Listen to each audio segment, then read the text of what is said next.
Thank you, Mr. President, for that introduction. Dr. Morris, thank you for the incredible honorary degree. And thank you, President Frederick, for the invitation and for your leadership of your alma mater. Serena, student body president, College of Pharmacy, class speaker.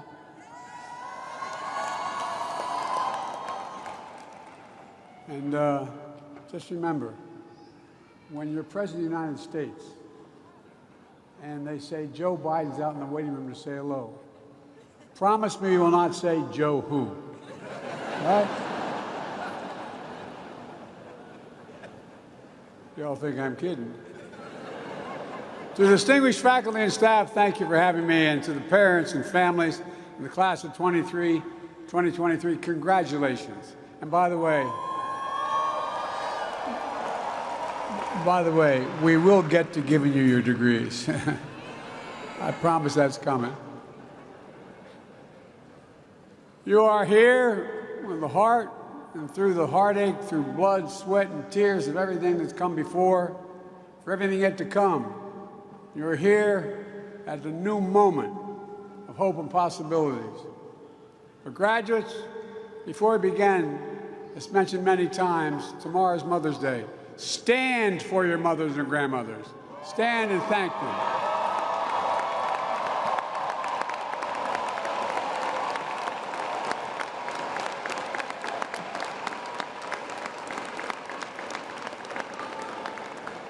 Where I come from, moms rule.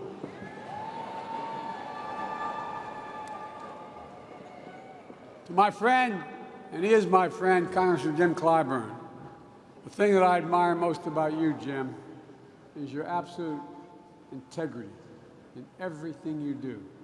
In everything you do. This is a man of honor. I attended South Carolina State University's commencement as Jim received his degree he earned 60 years ago, but never got a chance to receive it in person. Jim, it's an honor to join you here today and receive an honorary degree from this great university. And it's truly special to join fellow honorees, Prime Minister Rowley. Mr. Prime Minister, I didn't know you were so talented. I just thought you were a foreign policy, Latin American guy. We got to talk. All kidding aside, thank you for being a strong partner in the Caribbean and for addressing climate change and supporting democracies across the Western Hemisphere. I'm also honored that, as a person here today, Dr. Tony Allen. He's president of my home state BCU, Delaware State University, where I got politically started. I was fortunate to have Tony as a Senate staffer for a long time. Then he got his PhD, had a distinguished career in business, and became president of HBCU. Now Tony chairs my White House Board of Advisors on HBCUs, which is designed to support and advance HBCU excellence with a lot more money. I'm also proud to say that we're the first White House to formally convene where the real power is, the Divine Nine. Oh, y'all think I'm kidding. Not a joke. The Divine Nine not only has a seat at the table, we definitely hear you at the table. And they're our first time ever at the White House, permanently. So folks, in 2023, I'm truly honored to be here at Howard. Chartered 156 years ago by an act of Congress just after emancipation of the Civil War. Founded on a hilltop in Washington, D.C., the Mecca. Always promoting excellence, leadership, and truth and service. It really has. And a proving ground for future leaders of science, medicine, education, business, faith, arts, entertainment, public service. Trailblazing intellectuals, lawyers, doctors. The first black, I might say, Vice President of the United States of America.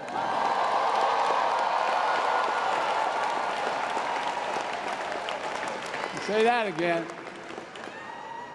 Commonless Sentence her love, and she sent a clear message that today I have the privilege, she points out, of speaking at the real HU.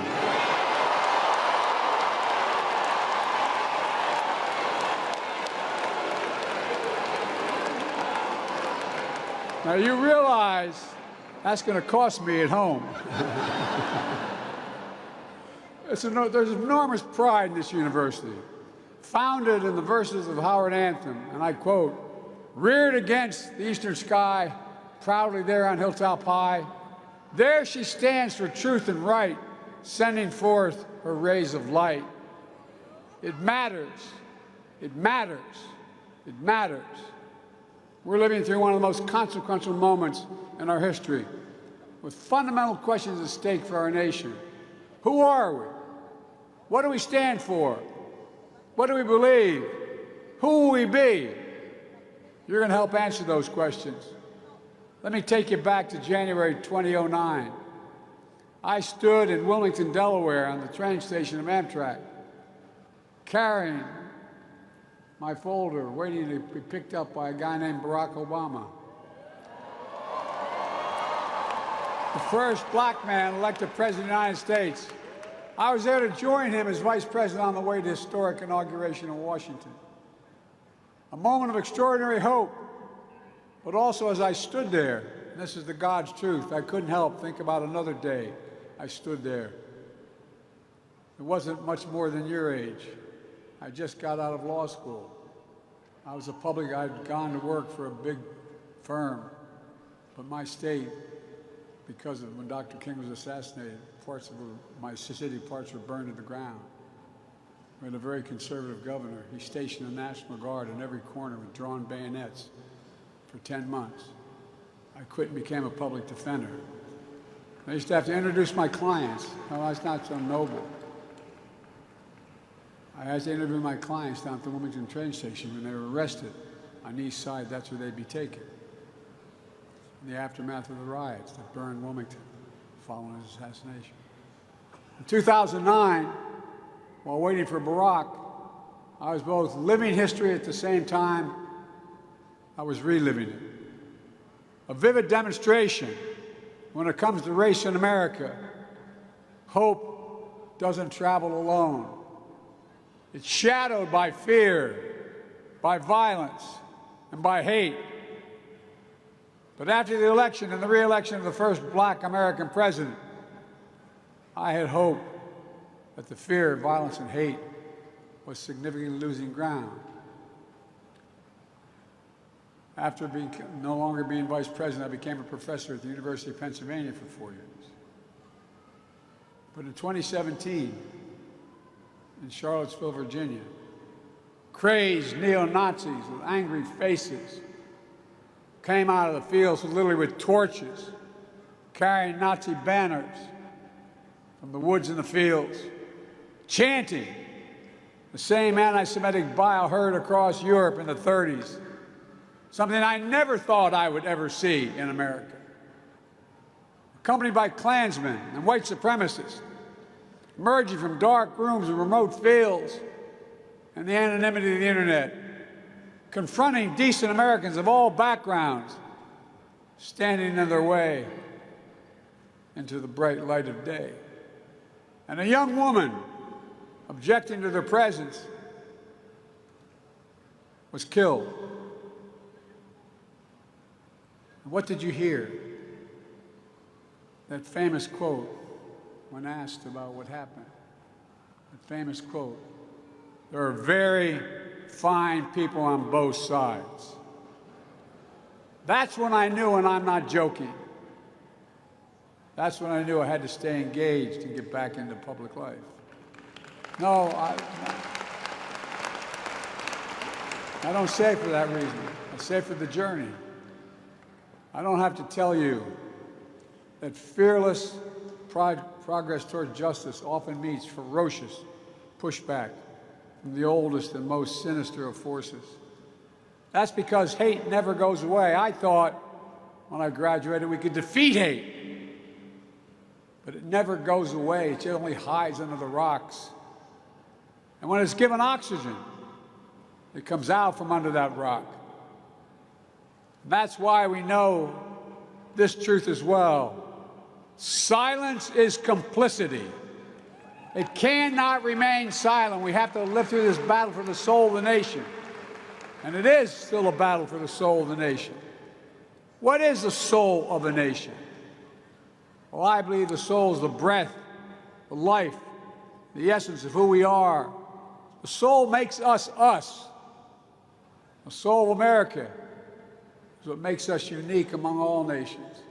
We're the only country founded on an idea, not geography, not religion, not ethnicity, but an idea. The sacred proposition rooted in Scripture and enshrined in the Declaration of Independence that we're all created equal in the image of God and deserve to be treated equally throughout our lives. While we've never fully lived up to that promise, we never before fully walked away from it. We know that American history has not always been a fairy tale. From the start, it's been a constant push and pull for more than 240 years between the best of us, the American ideal that we're all created equal, and the worst of us, a harsh reality that racism has long torn us apart. It's a battle that's never really over. But on the best days, enough of us have the guts and the hearts to stand up for the best in us, to choose love over hate, unity over disunion, progress over retreat, to stand up against the poison of white supremacy, as I did in my inaugural address, to single out as the most dangerous terrorist threat to our homeland is white supremacy.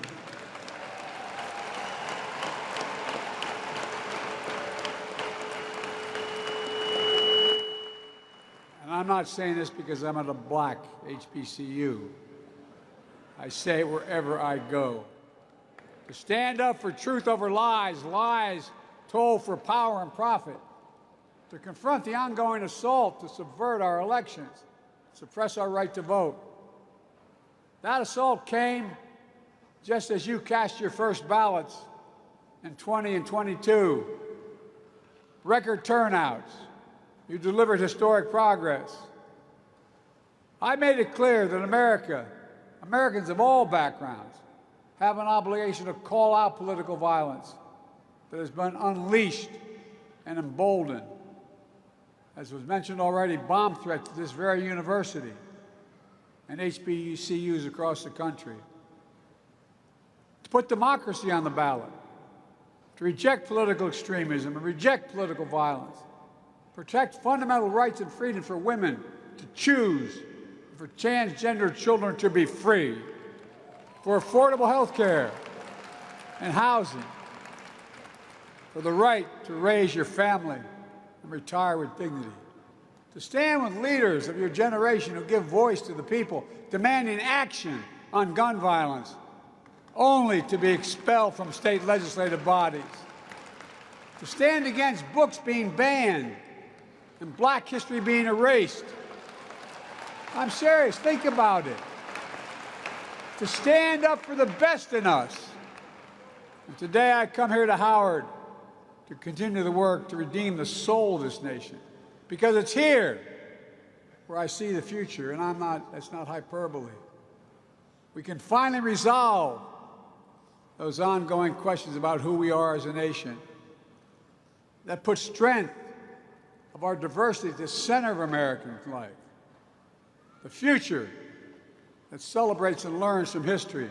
A future for all Americans. A future I see you leading, and I'm not, again, exaggerating. You are going to be leading it. Again, let's be clear. There are those who don't see you and don't want this future. There are those who demonize and pit people against one another. And there are those who do anything and everything, no matter how desperate or immoral, to hold on to power. That's never going to be an easy battle. But I know this, the oldest, most sinister forces may believe they'll determine America's future, but they are wrong. We will determine America's future. You will determine America's future. And that's not hyperbole. No graduating class gets to choose the world into which they graduate. Every class enters the history of a nation up to the point it has been written by others. But few classes, once in every several generations, enters at a point in our history where it actually has a chance to change the trajectory of the country. You face that inflection point today, and I know you'll meet the moment. I just think about the many ways you already have. With your voices and votes, I was able to fulfill my commitment to put the first black woman on the Supreme Court of the United States of America.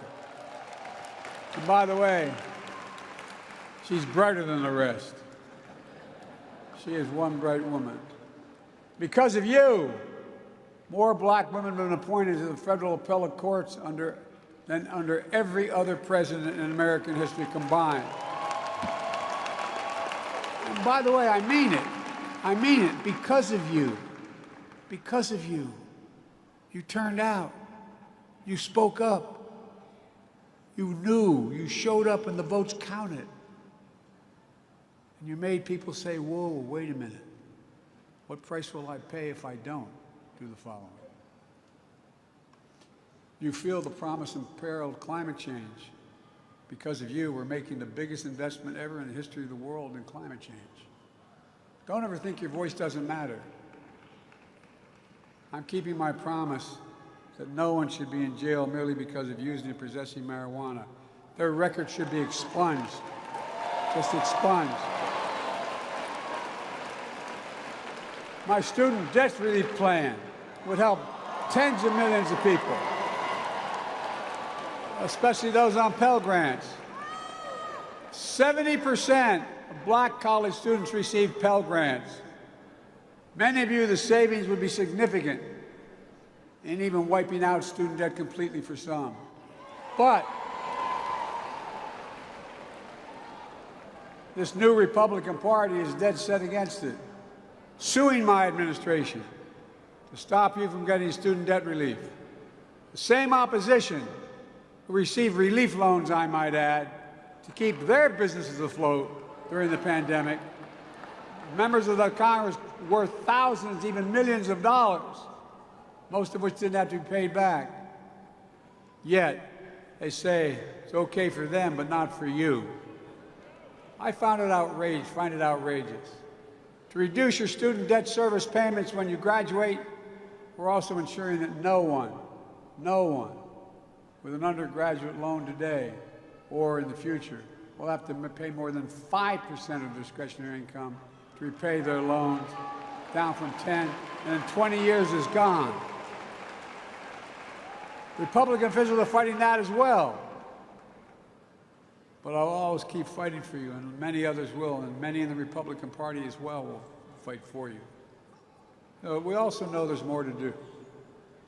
Because of your power, we took the most significant law on gun violence. We passed it, most significant law in 30 years. But we will not give up. I got the assault weapons ban passed 30 years ago, and we're going to pass it again. We must pass it.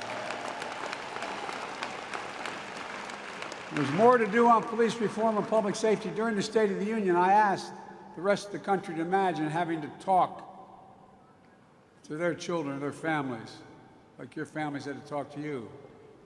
It's about your security. It's about your dignity. It's demeaning and degrading and deadly when you have to stand there and say, when you're stopped, turn the interior light on. Put both hands on the wheel. Don't reach for your license. What in the hell's going on in there? No. Think about it. I ask all the parents, non-minority children, ask what they would say, what they would do. I know you're frustrated that there's so many elected officials who refuse to pass a law that will do something.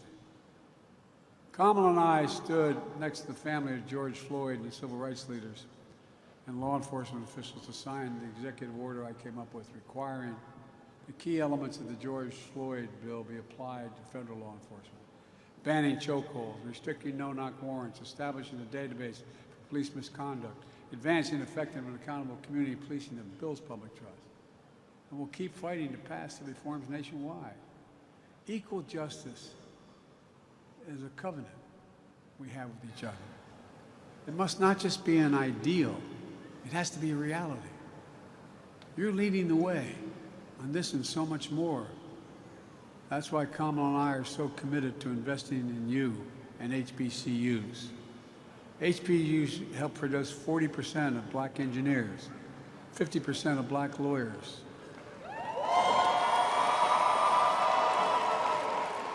70% of black doctors and dentists, 80% of black judges. Look, we see HBCU excellence in every day with staff at every level of the White House and the administration. Because I decided when I was elected, I promised I was going to have my administration look like America. But we all know that HBCUs don't have the same endowments and funding as other major colleges and universities. For example, denying the opportunity to build and fund research labs that will lead to new technologies and good-paying jobs.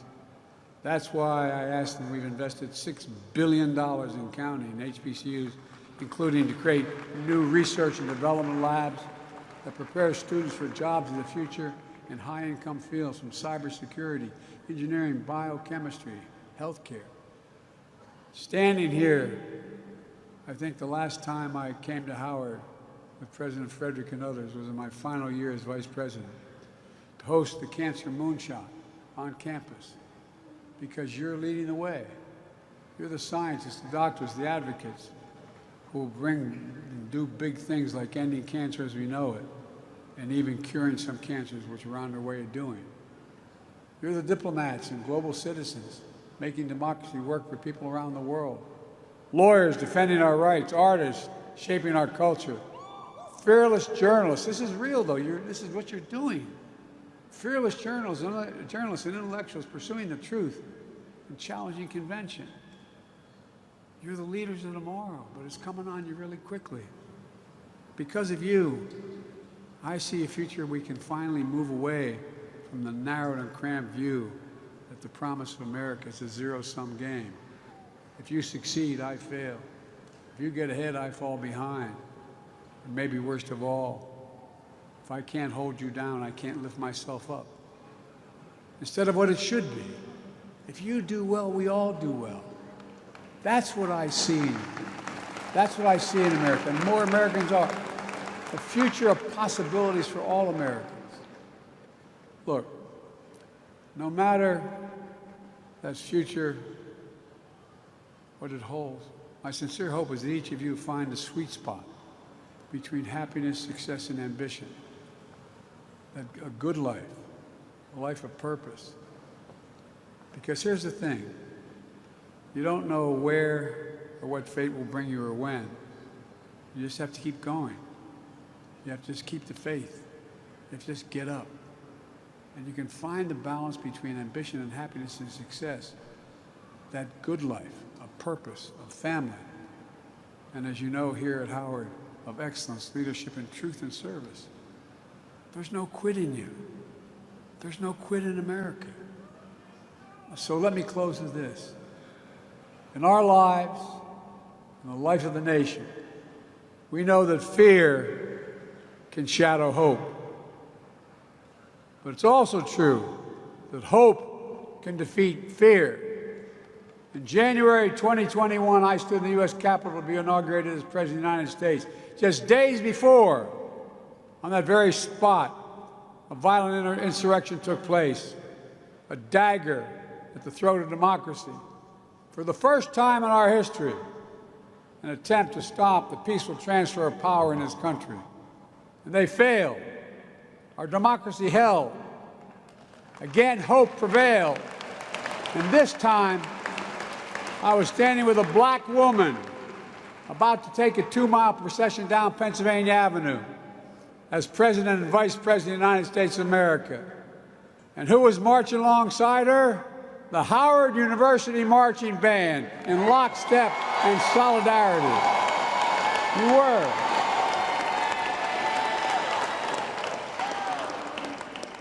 I give you my word as a bride.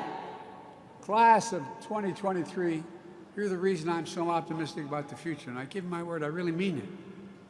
You're part of the most gifted, tolerant, talented, best educated generation in American history. That's a fact.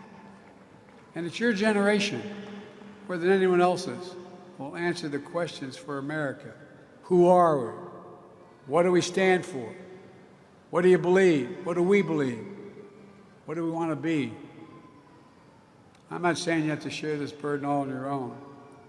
The task at hand ahead is the work of all of us. But what I am saying is, you represent the best of us. And that's the God's truth. You represent the best of us. Your generation will not be ignored, will not be shunned, will not be silenced. So on the hilltop high, keep standing for truth and right, and send your rays of light. Congratulations to you all. We need you. God bless you, and may God protect our troops.